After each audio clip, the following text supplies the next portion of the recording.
Example: how to use the double angle identities. We are going to try double identities in proving that the formula is right.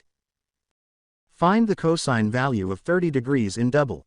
For the formula we have cosine 2a is equal to 2 cosine squared a minus 1. Since a is 30 degrees, so cosine 2 times 30 degrees is equal to 2 cosine squared 30 degrees minus 1. Then 2 times 30 is 60, and cosine 30 degrees from unit circle is square root of 3 over 2, so cosine 60 degrees is equal to 2 times quantity square root of 3 over 2 squared minus 1.